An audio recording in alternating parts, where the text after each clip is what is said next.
Voy a intentar hacer, antes de empezar lo mío, voy a intentar hacer una reflexión, tratando de conectar cosas que se han dicho hoy aquí, que en parte yo las traía en la cabeza, pero me las han reafirmado lo que he escuchado. Hubo una época que conservar la naturaleza era relativamente fácil, porque se pensaba que con aislar una zona del resto del mundo, aquello iba a empezar a funcionar bien. Fue cuando se crearon los parques nacionales y todas las formas de protección que luego han venido. Era una buena intención y era un buen primer paso, pero el mundo se ha vuelto muchísimo más complicado. Ya no es suficiente con eso. Nos lo ha explicado bien hoy, de una manera muy poética y muy metafórica Ramón hoy. Lo que pasa en un sitio es lo que pasa en un sitio, pero hay que pensar en global. Y siempre se ha dicho, piensa en global, actúa en local. Yo le añado otra cosa más. Piensa en global, actúa en local, comprende los mecanismos. Porque comprender los mecanismos es lo único que es verdaderamente conocimiento. Lo otro son datos. Los datos son el primer paso, pero con los datos no hacemos absolutamente nada.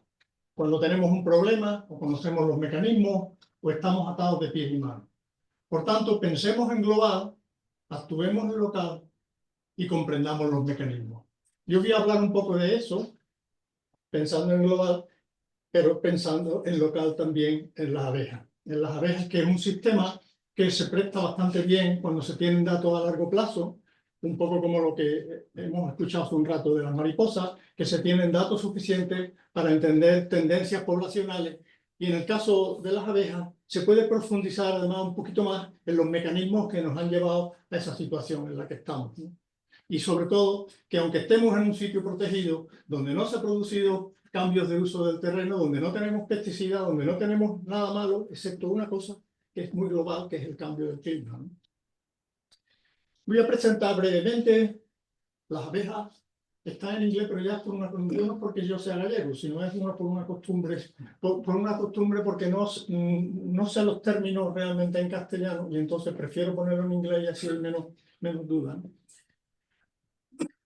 El macizo este donde estamos es un sitio absolutamente excepcional también para abejas. Es decir, si en la península ibérica tenemos 1.200 especies de abejas, pues aquí tenemos un tercio. Es decir, aquí tenemos aproximadamente 392 cuando hicimos esta monografía que salió publicada hace 2 años, pero ya hay 20 especies más. Así que, y dentro de 15 días salen descritas 3 especies nuevas de aquí. Es decir, que estamos por encima de 400 especies de abejas silvestres, que ya son bastantes especies. Y para que os deis una idea de la magnitud, pensar en todas las especies de abejas que hay en las Islas Británicas, o sea, Inglaterra e Irlanda. En Inglaterra e Irlanda hay 275 especies. Nosotros aquí en Cazorla tenemos casi el doble de lo que tienen los ingleses. Es decir, verdaderamente estamos en un sitio auténticamente especial, con una diversidad increíble. Y por lo tanto, difícil de trabajar, por empezar, ¿no? Simplemente por daros una pincelada de lo que hay 5 familias de abejas. Hay una familia que falta, no me preguntéis por qué no hay melítidos aquí, no lo hay y ya está, no lo hay. Y la familia Apidae y Andrénides son las dos que tienen mayor número de especies, seguido de megaquílido, alítido y colétide. La familia Apidae algún día pues se volverá a subdividir en lo que antes eran sus familias, pero es un grupo muy heterogéneo realmente, Apidae así en conjunto, aunque filogenéticamente sea un grupo bueno, pero 112 especies en una familia ya es bastante en un sitio, ¿no? ¿Por qué hay tantas especies? Bueno, en resumidas cuentas, esa riqueza de especies es por 2 cosas, fundamentalmente. Por un lado, porque estamos a caballo en distintas zonas, ¿eh?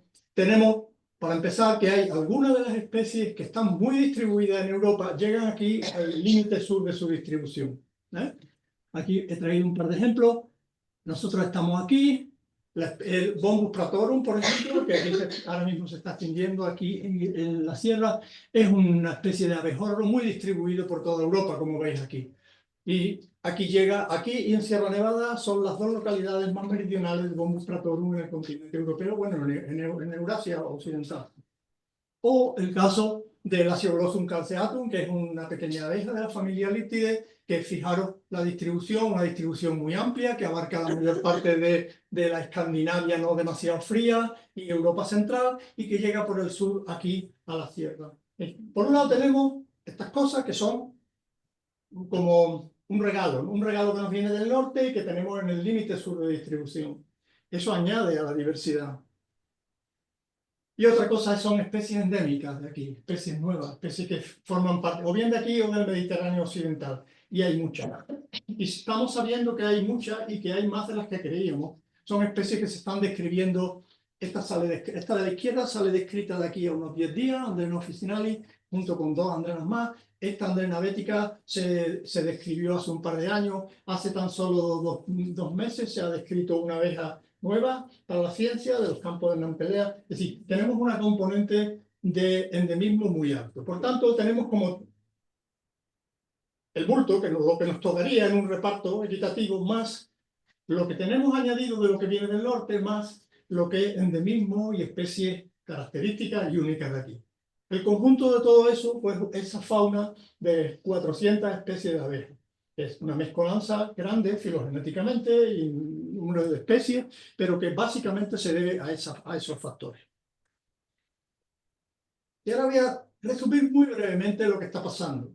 Aquí no ha habido ningún cambio de uso, no ha habido grandes fuegos en la parte sur en los últimos años, no nos llegan pesticidas porque estamos muy lejos, pero sí que está afectado de algo que nos está afectando a todos, que es el cambio del clima. Y precisamente el cuadrante del cuadrante sureste de la península ibérica es de las zonas que se está calentando a más velocidad. Y uno saca los datos de estaciones meteorológicas de aquí, del entorno del parque. El promedio, cada línea corresponde a una estación meteorológica y he puesto las máximas diarias y las mínimas diarias. En promedio, la cosa está aumentando a razón de 0,07 grados por año, pero hay algunos sitios, sobre todo en la loma de Úbeda y la parte de la Sierra de las Villas, donde llega a prácticamente 0,1 grados por año, lo cual es una auténtica barbaridad. Es muy superior a lo que está pasando en el resto de la península. O sea que, para empezar, estamos teniendo un aumento de temperatura muy rápido, muy rápido. Hasta ahí, bueno, lo sabíamos. Sabemos menos de lo que yo llamo trenes de anomalía. Es decir, cuando nos salen en las noticias, hay no sé, una ola fría o una ola caliente, pero ¿qué pasa cuando hay trenes de anomalía? Esto es una estación de ahí cerca de la Sierra de las Villas, son los datos en azul tenéis los datos para 2023.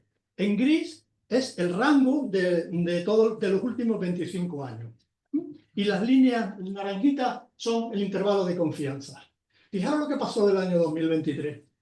El año 2023, en abril, se produjo una anomalía cálida, seguida por una anomalía fría. Es decir, hizo calor cuando tenía que estar fresco y a continuación hizo fresco cuando tenía que hacer calor. Eso fue un desastre. Eso fue un desastre absoluto para las abejas. Ese hueco de ese año, las plantas que florecieron antes de tiempo, las abejas salieron antes de tiempo, pero bueno, si no hubiera pasado nada después, ahí hubieran estado, hubieran vivido, pero no, a continuación vino una oleada, pero no fue la única oleada. Cuando llegó el verano, todavía fue otra anomalía cálida todavía más alta en julio. Es decir, cuando tú no solo tienes una anomalía, sino un tren de anomalías, eso rompe absolutamente cualquier tipo de coajuste que pueda existir entre las plantas, que no olvidemos que son las que le dan de comer a las abejas, y las abejas, que no olvidemos que necesitan ese néctar y ese polen para hacer sus nidos para que haya abejas el año siguiente. Es decir, por un lado tenemos, resumiendo muy brevemente lo que está pasando aquí, no hablo de la lluvia porque eso nos llevaría, pero la temperatura es algo tan obvio y por lo que vaya a ver a continuación tan influyente que por eso he hablado solo de temperatura. Tenemos que, esto se está calentando, pero quizá casi ni es lo peor. Lo peor es este tipo de situaciones que se están produciendo ya que estamos hasta acostumbrados, ¿no? Ya es la impredecibilidad, ¿no?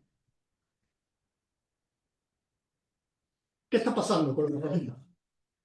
Yo empecé a interesarme por las abejas hace mucho tiempo y gracias a eso pues tengo datos que son bastante antiguos. Es decir, yo empecé cuando empecé a estudiar polinizadores, finales de los años 80 del siglo pasado, no de hace 2 siglos, del siglo pasado. Me interesé por las abejas y empecé a recoger abejas y empecé a aprender un poco de abejas también. Entonces ahora hay unos datos que son interesantes. Para empezar, la composición, la tasa de renuevo, de renovación que ha habido en la composición de abejas desde el periodo 1980 al periodo 2001-2022, lo represento en este diagrama de Venn. El círculo de la izquierda eran las especies que estaban presentes en el primer periodo, el círculo este las que estaban presentes en el segundo periodo, lo que se solapa, los que están en ambos, y aquí las que estaban en 1980 a 2000 y que ya no están. Es decir, hay un 20% de abejas que estaban presentes aquí a final del siglo pasado que ahora no están, con el agravamiento de que la intensidad de muestreo ha sido mucho más alta en estos últimos años, incomparablemente más alta. Es decir, a pesar de que la intensidad de muestreo ha sido probablemente un orden de magnitud superior en los últimos 20 años, a pesar de eso, ha habido un 20% de abejas que yo conocí y que yo recolecté y que yo me aprendí a finales del siglo pasado y que sencillamente no están. No están.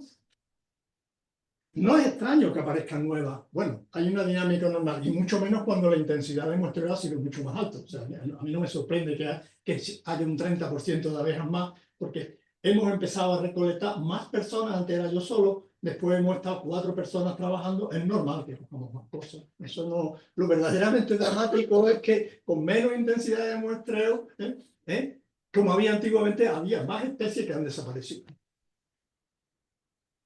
Hay situaciones que son absolutamente obvias y que no se pueden culpar a una insuficiencia de muestreo. Es el caso de 2 especies de abejorro que eran relativamente comunes a finales del siglo pasado y que ahora mismo sencillamente no existen.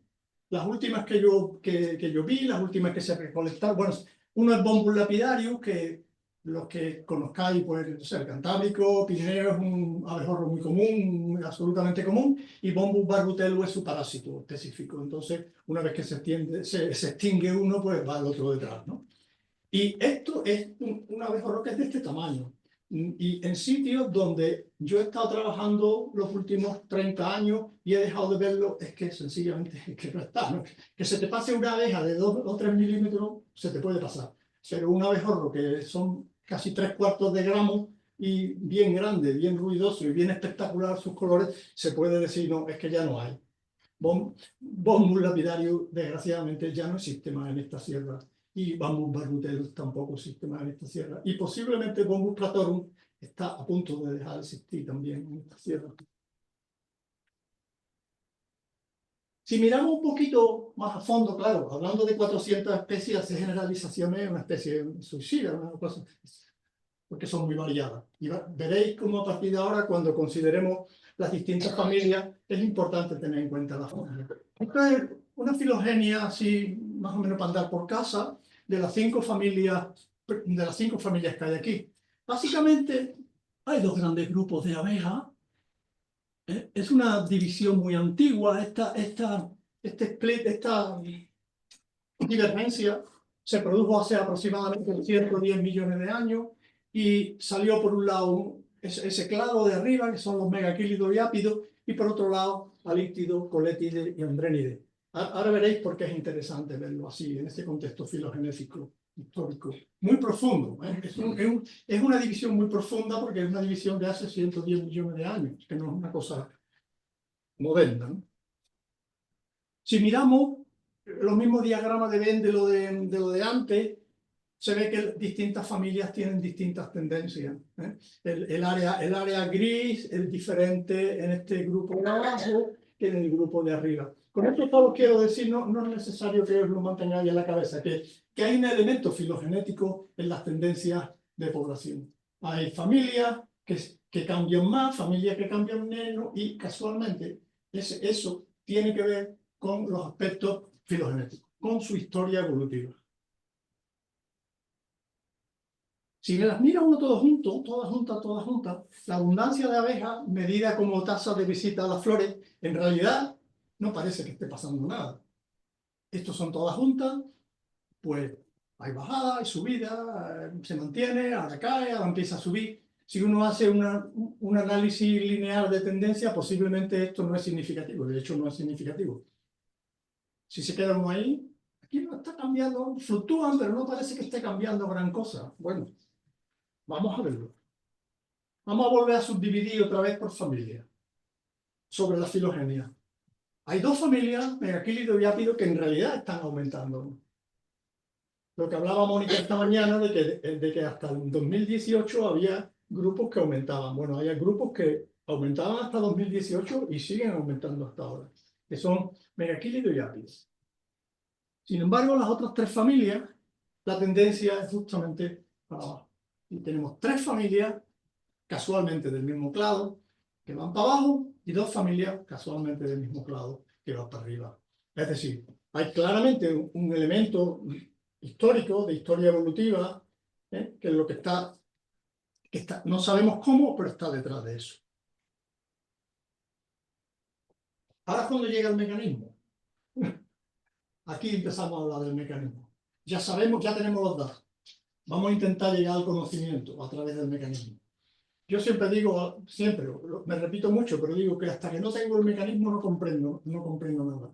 Puedo especular, puedo hacer una hipótesis, puedo hacer una interpretación, pero sin mecanismo, hay gente que dice, sin experimento, yo no sé lo mismo. Sin mecanismo yo no sé lo que está pasando aquí. Vamos a ver el mecanismo.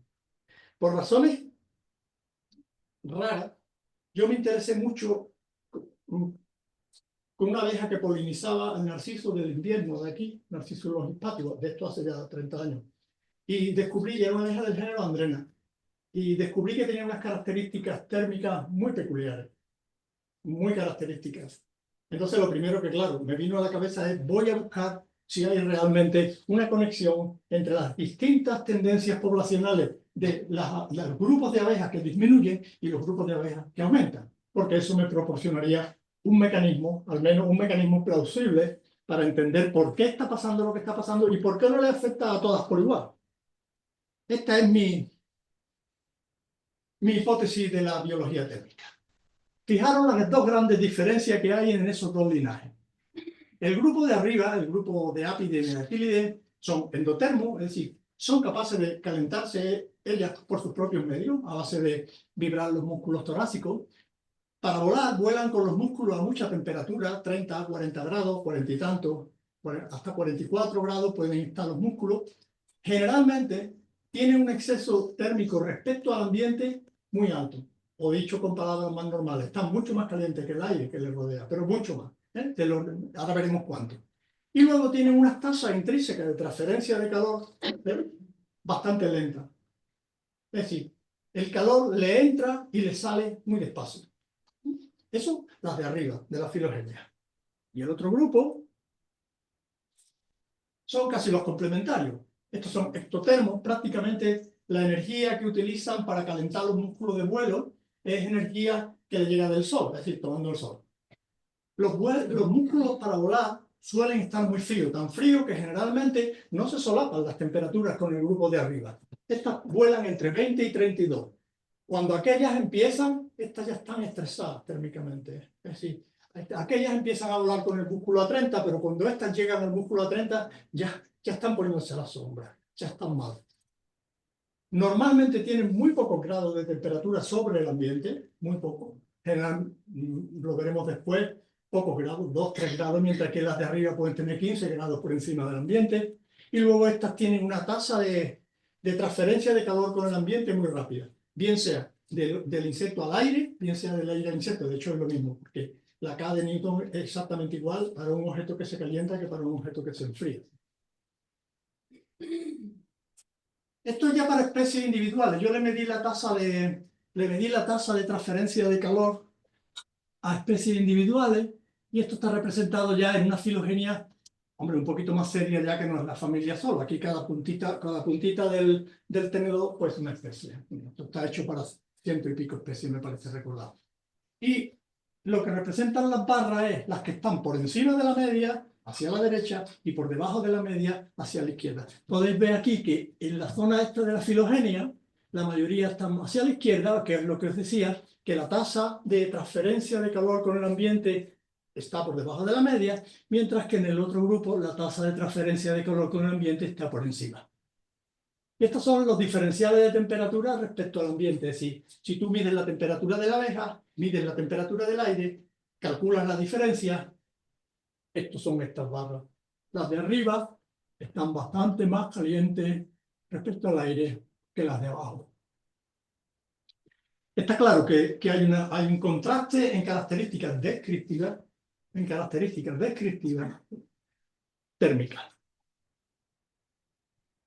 Con lo que ya hemos visto hasta ahora ya se pueden hacer algunas predicciones, con lo que ya hemos visto.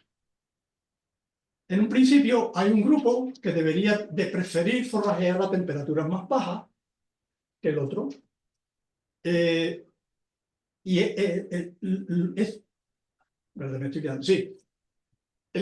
cambio climático debería perjudicar especialmente a aquellas abejas que forrajean a temperaturas más bajas, lo cual puede parecer una paradoja, las que tienen nichos térmicos más estrechos y los que tienen una capacidad de termorregulación más baja. Vamos a ver las tres cosas una a una. ¿Cómo mido el nicho térmico de un grupo de insectos? Pues tomo muchísimas medidas de temperatura del bicho y sobre todo de temperatura del aire del lugar donde lo pillo. Y estas son las distribuciones de frecuencia de muchos cientos de medidas de temperatura del aire para megaquílido y ápido, y aquí abajo para líquido y colectivo. No hace falta hacer un lince para darse cuenta que las dos familias de arriba tienen un nicho térmico mucho más amplio que las tres familias de abajo, que tienen mucho más estrecho, pero para los que no se fíen del ojímetro y hacen bien, estos son los coeficientes de variación de esas distribuciones. Los dos de arriba tienen coeficientes de variación más altos que las tres familias de abajo. O dicho de otra manera, esto apoya la hipótesis térmica en el sentido de que las que disminuyen, que son estas tres familias de abajo, acordaros que esas las tres que disminuían, coinciden con que son las que tienen el nicho térmico más estrecho, apreciablemente más estrecho. Mirad megaquílido. Megaquílido, alguna especie de megaquílido vuelan con el aire entre 10 y 40 grados y ápide entre probablemente 5 y 40 y tantos grados. Es decir, tienen un nicho térmico muy amplio, las dos de arriba. Y esas no les va mal, esas les va bien. Y estas tienen nichos más estrechos y eran las que disminuían. Hasta aquí vamos bien, se cumple. Pero ahora vamos a pasar a lo que yo considero que es la parte clave del asunto, que es la capacidad de termorregulación. Medir capacidad de termorregulación es problemático, primero porque el concepto mismo a veces es problemático y los teóricos se han dedicado mucho a aplicarlo pues, a vertebrados y bastante menos a invertebrados. Pero para que intuitivamente un organismo, en este caso que nos ocupa ahora una abeja, que la pendiente de la regresión entre la temperatura de la abeja y la temperatura del aire sea igual a 1, no hay termorregulación. O dicho de otra manera, si el aire aumenta 1 grado y la temperatura de la abeja aumenta 1 grado, es que es completamente pasivo. Si aumenta 2 grados y aumenta 2 grados, pues lo mismo. Sin embargo, en el extremo contrario, esto sería un caso extremo, lógicamente, porque los bichos tienen su tendencia de regulación por comportamiento, pero en el extremo contrario sería este. Me da igual cuál es la temperatura del aire, sea poca o mucha, la temperatura de la abeja va a ser siempre la misma. Es decir, la pendiente es 0. Ese es nuestro caso. En principio, salvo que estemos enfermos, pues nuestra temperatura va a ser 36,4 o 37, da igual la temperatura que haya afuera. Y cualquier perturbación realmente suele tener consecuencias graves, porque nuestro organismo está diseñado para trabajar en esa ventanita tan estrecha, ¿no? Pero lo importante es que os quedéis con la idea de que es una cuestión dependiente. Es decir, ¿puedo predecir bien o mal la temperatura de la abeja en función de la temperatura del aire? Si lo puedo predecir bien, que sería el primer caso, es que verdaderamente termorregula mal. Si no lo puedo predecir o lo puedo predecir muy mal, quiere decir que termorregula bien. Este es el concepto más sencillo de termorregulación, el que a mí más me gusta, aunque hay gente que se inventa otras cosas más complicadas, pero son mucho menos intuitivas. Hasta luego se llega a lo mismo. Yo medí temperatura interna del músculo en abejas y en el aire para muchos miles de abejas. Hay gente que está aquí que me ha visto muchas veces por ahí, sentado en el banquito, pinchando. Esto es para megaquílidos y ápidos. Esta es la regresión. El eje horizontal es temperatura del aire y el eje vertical es temperatura de la abeja. Y aquí están las otras. A simple vista se ve que la pendiente es más alta en estas tres familias que en las de arriba. Pero otra vez, como debemos desconfiar del ojímetro, y aquí están las pendientes. Estas son las dos pendientes. Arriba tenemos una pendiente 0,3, 0,4 y abajo tenemos pendientes que van de 0,5 a 0,9. De hecho, los alíptidos prácticamente es que van arrastrados por la temperatura del aire, no tienen prácticamente capacidad termorregular, casi nada. O dicho de otra manera, si un incremento o un decremento de la temperatura del aire de 0,4, o sea, de 1, solamente acarrea un aumento o un decremento de 0,4 grados en los megaquílidos. Sin embargo, en el caso de los alíptidos, un aumento o un decremento de un grado acaba acarreando un aumento o un decremento de 0,9. Es decir, que prácticamente van pues, que con el aire, la temperatura del aire. Por tanto, los tres puntos que yo había puesto en mi hipótesis térmica que se cumplen, o al menos se cumplen con las consecuencias que yo había previsto. Hay mucha más información de esto, lo que pasa es que el tiempo es el que es, y entonces he omitido una parte bastante grande de un análisis en detalle de la biología térmica de Andrena, que dan mucha información, pero eso no me hubiera cabido de ninguna de las maneras. ¿Qué consecuencias puede tener esto? ¿Qué consecuencias puede tener que la capacidad de termorregulación de las abejas, en combinación con un clima que está subiendo las temperaturas mucho, que se está calentando mucho y que evidentemente hay grupos que están disminuyendo? ¿Qué consecuencias puede tener? Pues la primera es que, eso se os ocurre a todos, que las abejas son polinizadores fundamentales de la comunidad de plantas. Yo tengo datos de polinizadores de muchas especies de plantas, de casi 300, y en este gráfico están puestas en orden de 1 a 292, que son las especies para las que tengo datos, y en el eje vertical es la proporción de visitas florales que aportan las abejas. La línea de trazo azul es 0,50. Por arriba de la línea de trazo azul, más de la mitad de las visitas son hechas por abejas. Pues eso viene a ser aproximadamente que en una comunidad de plantas de 292 especies, las abejas contribuyen más de la mitad de las visitas en 166 especies de plantas. Cualquier desplome, cualquier disminución que se vaya a producir va a tener consecuencias para las plantas. Y esto conecta muy bien con lo que nos ha presentado esta mañana Mónica Medrano, de que esto no es solo que tengas menos visitas, es que tienes menos visitas, que tienes menos granos de polen en los estigmas, que tienes menos tubos polínicos en los estilos, y eventualmente vas a tener un menor reclutamiento, porque por esto lo que está pasando es que fracasa la reproducción sexual. Las cosas estas no van de un día para otro, de un día para otro no va a pasar, pero a largo plazo se va a producir ese declive. Y no vale decir, bueno, sí, pero que en algunos sitios pasará, en otros no pasará, no. Esta es la importancia de las abejas en 7 tipos de hábitats que yo reconozco aquí en la sierra. Y en el eje vertical está las probabilidades de visita de 4 grupos de invertebrados, y he puesto a las abejas y menósteros con un símbolo más grande. Podéis ver que las abejas son prácticamente lo más importante, da igual el sitio donde te pongas a estudiar, da igual que sea en la orilla de un río, que en un afloramiento de arenas dolomíticas o que sea en paredes de roca. Siempre son las abejas. Aquí, en esta sierra, las abejas son las que aportan la mayor cantidad de visitas florales en todos los tipos de hábitat. Por tanto, cualquier extinción de especies de abejas o cualquier disminución de sus densidades va a reducir el servicio de polinizadores. Y esa reducción, insisto, ya nos ha presentado Mónica esta mañana los resultados, que es la primera parte de muchísimos más resultados que saldrán pronto también con datos antiguos.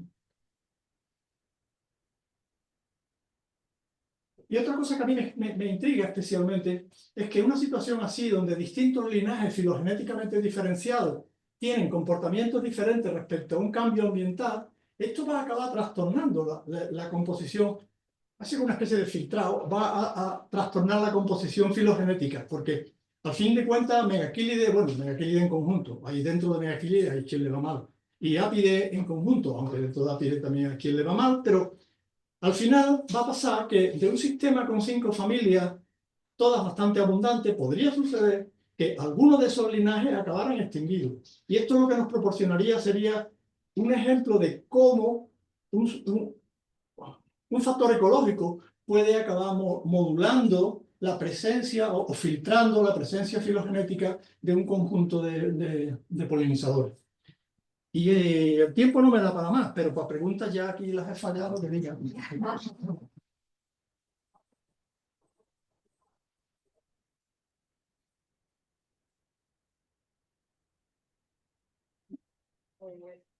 Vamos por detrás del tiempo previsto, pero hay tiempo para alguna pregunta breve. Sí, que me enrollo más de cuenta, pero tenía... No, está con... Ven. Está bien, estás dentro de tu tiempo. No te agobies. Hay tiempo para un par de preguntillas. Una cosa, cuando has hecho los cálculos de abundancia y eso en las visitas a las flores, si habéis intentado analizar eso en relación a la altitud, a ver si con el tiempo cambia a lo largo de los años. Me refiero que a lo mejor las abundancias son máximas a una altura, con el tiempo, con el calentamiento, esas abundancias se producen a mayor altitud. Los datos los tengo, pero no están analizados. Pero en realidad todos esos datos de abundancia son de visita. Y yo los censos los hago, yo tengo repetidos en sitios diferentes y en años diferentes, no para todas las especies, pero de las casi 300 especies, para 100 especies, las tengo reiteradas en los censos en distintos sitios y en bastantes años. Entonces, pero eso está sin hacer, vamos, sin escribir. Claro, tienes identificar relaciones específicas de polinización de que una planta se poliniza casi exclusivamente o Sí, es muy raro, pero existen cosas así, sí. Entonces se podía prever también que Sí. que grupos vegetales vayan a menguar en su población. Sí, sí. En realidad es complejo porque uno de los problemas que hay en la literatura de polinización es que nadie se le ha ocurrido aparentemente darse cuenta que las medidas de abundancia y las medidas de diversidad están estrechamente correlacionadas. Y nadie se ha permitido o ha tenido los datos suficientes para poder diseccionar qué es diferencias de abundancia y qué es diferencia de diversidad. Muchas veces tú te encuentras, por ejemplo, no sé, haces censo de Herodion Cazorla y te entran muy pocas especies, entonces tú puedes tener la tentación de decir, joder, si es que entra nada más que, no sé, Andrena flavipe. Sí, pero es que no entra casi nadie. Entonces son sistemas de baja abundancia y baja diversidad. Esos sistemas son intratables. Pero si tienes sistemas de alta abundancia y baja diversidad, eso es más de fiar. Eso es bastante más de fiar. Y eso se da, por ejemplo, en leguminosas. Hay algunas leguminosas que prácticamente el polinizador casi único son unas megaquiles pequeñas, pero es lo raro, ¿eh? Es raro, pero existe, sí existe, sí. Eso hay que analizarlo, que yo la semana pasada estaba todavía haciendo censo de polinizadores, o sea que ya lo daré por terminado más adelante. Aquí lo que tú nos estás anunciando de alguna manera con esto es un proceso digamos, de extinción regional a nivel de la sierra, en su extremo, digamos, de linajes mayores y además de linajes muy antiguos, porque se nos quedaría los ápides y los megachiles. Eso van a aguantar. Estos van, o sea, se produciría una homogenización biótica.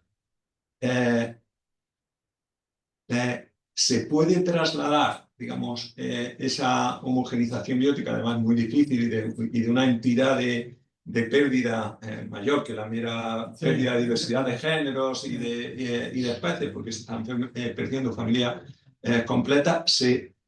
Hay, digamos, un subgrupo de plantas que puedan sufrir porque son más... Sí.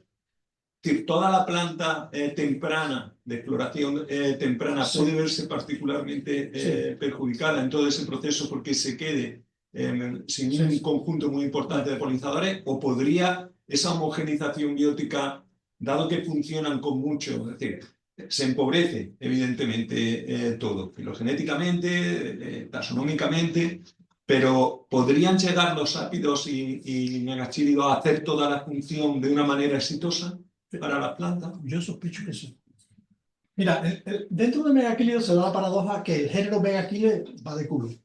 O sea, el género Megaquile va fatal. Pero, de repente, el género Liturgus, que antes no entraba un Liturgus en un censo ni de coña, yo el Liturgus eso se veía digo a breva. Bueno, es que lo ha acaparado todo. Entonces, prácticamente, Liturgus crisurus, una sola especie, está ahora mismo dando los servicios que daban antes 15 especies de Megaquile.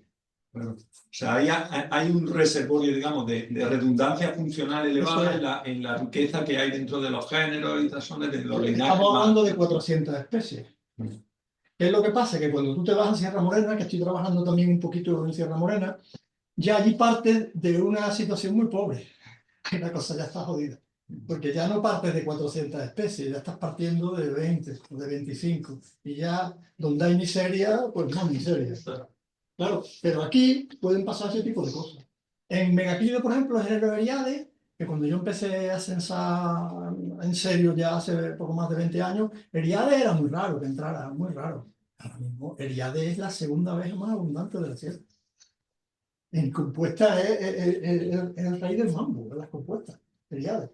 Entonces, al final lo que pasa es que hay gente a la que le va mal, gente a la que le va bien, y gente que todavía no hemos llegado a saber si les va bien o mal. Lo que hay es un turnover muy grande, un turnover con una tendencia en declive, pero claro, hay gente que sustituye otra. Hay grupos que al desaparecer la abeja, quien se meten son las moscas. La abeja básicamente lo que hace es eliminar polen del campo. O sea, ese es el papel de la abeja, porque la abeja lo que hace es convertir polen en crías de abeja. Cuando ya no tienes abeja, ese polen se queda ahí. Y ese polen, quien dice, que hay mucha abeja, pues ya viene. Ya no hay mucha abeja, hay mucho polen, pues entonces te llena de sílfidos. Y al final tienen una sustitución. Por eso todo eso de las network y quito uno y ya ve lo que pasa con el resto. Tú quitas uno y quién sabe lo que va a pasar con el resto.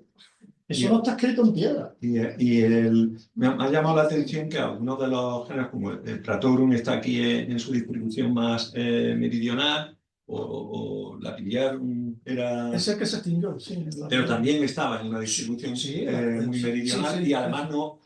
hay un salto muy grande hasta donde están las localizaciones anteriores en latitud, digamos, en la península ibérica, en esos casos, ¿no? En los que tienen aquí la distribución. Un gap enorme. Exactamente. Entonces, yo lo que me pregunto es si hay algún tipo de información, porque esto parece que a nivel, digamos, genérico de las abejas puede ser muy resiliente. Me refiero a los posibles... A la escala que decía Ramón del zoom para afuera, ¿no? Y a la escala, digamos, temporal. Es decir,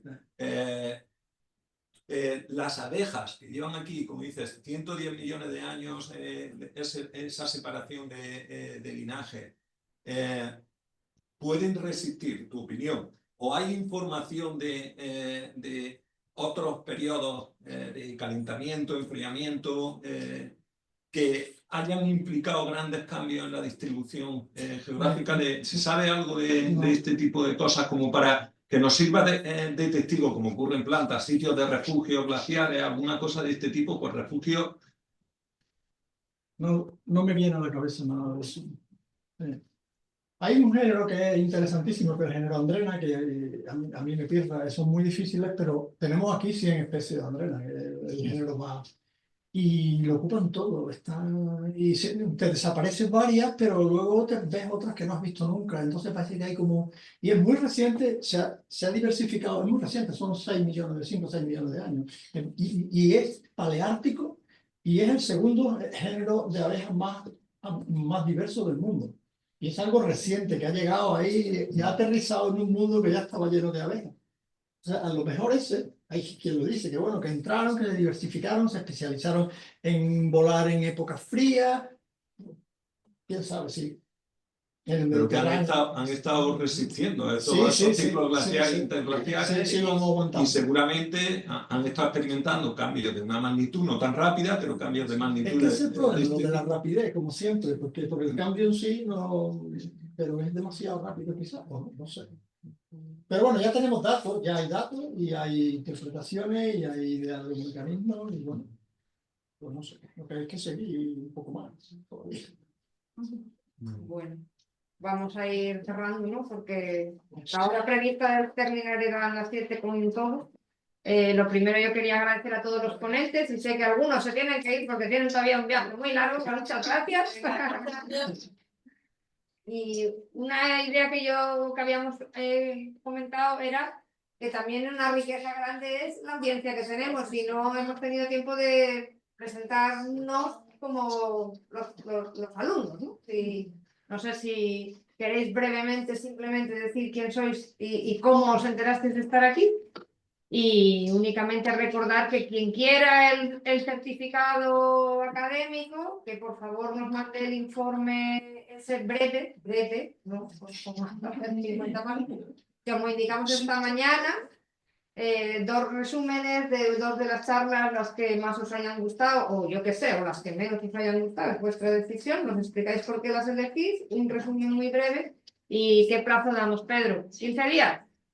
Sí, yo creo que es... ¿No? Sí. Si alguien tiene clarísimo que no quiere el certificado y no lo va a mandar, también os podéis mandar un mail y así no nos quedamos esperando a que nadie dé por esa parte, porque aquí hay intereses muy diversos y habrá gente que no quiera ningún certificado de ningún tipo, pues si así no esperamos por nadie, ¿no? Porque luego hay que pasarlo ahí al proceso académico, ¿vale? El certificado es, en definitiva, un certificado de formación docente que vale a un crédito universitario, sobre que se puede sustituir por, según entiendo yo, se puede sustituir por no sé, por quien esté cursando en un grado, en algún momento, algo de esto, son de libre, ¿cómo se dice?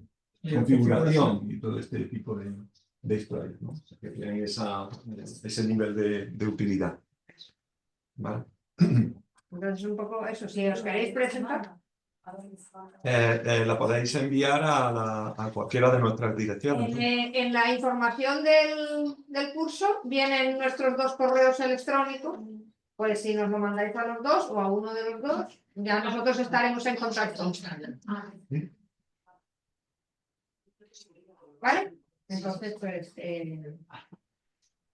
Bueno, pues si alguien quiere decir algo o... Y si no, pues no sé, vuestra valoración también nos la mandáis por escrito, demás, porque bueno, la idea era que lo discutiéramos ahora un poco, pero entiendo que también estamos cansados.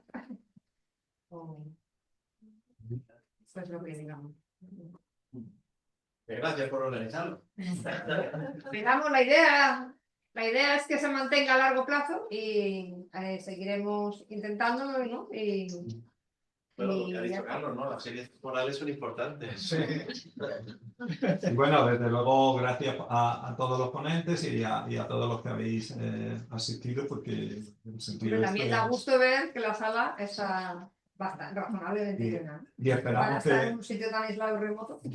Y esperamos que lo hayáis encontrado útil y que las charlas hayan sido interesantes para todos los que habéis matriculado. En lo del informe. Yo sí, si me permitís, quiero hacer una valoración, que muchas veces nos olvidamos cuando estamos en un ambiente como este, que todos tenemos una sensibilidad hasta esta historia, que no se nos olvide que por ahí en el mundo exterior y a muy pocos pasos hay un mundo bastante hostil hacia los mensajes y los estudios y las circunstancias que aquí estamos transmitiendo. Es que no se nos olvide y que tenemos que dormir también en esa lucha de seguir valorando el interés y la importancia de este tema. Y yo sé que la mayoría de la gente aquí, pero se nos olvida.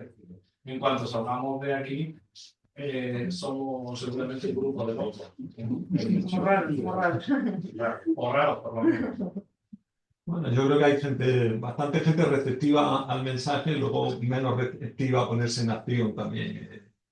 O sea, a poner su pequeño grano de arena, porque las cosas no vayan a peor, ¿no? En general, pero receptividad a los mensajes yo creo que hay, en general, que va ocurriendo.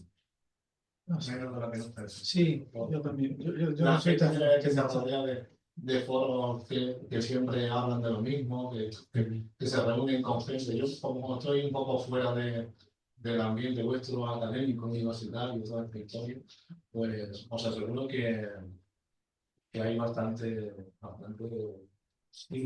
incredulidad hacia esto del asunto y negacionismo y La verdad es que es un reto interesante el que planteas, que aparte de que hagamos bueno, esto es un primer paso, ¿no? Porque en parte también se contribuye a la formación, el centro de formación que nos hemos estado refiriendo todo el rato, que es aquí local y que da una formación muy buena, quizás también nos proporciona un montón de gente joven en la sala que sí que tiene sensibilidad, pero yo coincido en que a lo mejor en otros ambientes habría menos. A lo mejor el reto es también abrirlo a hacer algo más puntual en la zona en el pueblo, ¿no? Directamente donde hay más sociedad y que a lo mejor en un foro mucho más amplio en el que pueda haber gente más diversa en la audiencia, ¿no? Que puede ser una iniciativa interesante recogiendo tu sugerencia.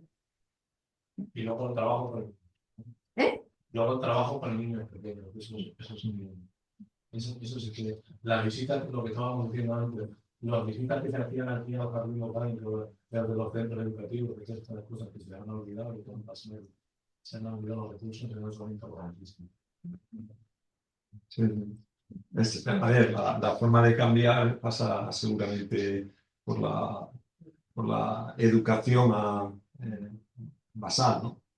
Pasa porque llegue también a la Junta Rectora del Parque para que a la delegación lo escuche y que desde delegación pues entienda con consejería y podamos también ayudar a que las iniciativas que ya existen no se pierdan y si se pueden generar nuevas, o sea que sí, es misión de todos.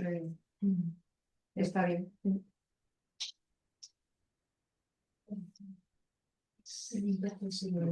Bueno, pues nada, clausuramos, ¿no? Muchas gracias a todos por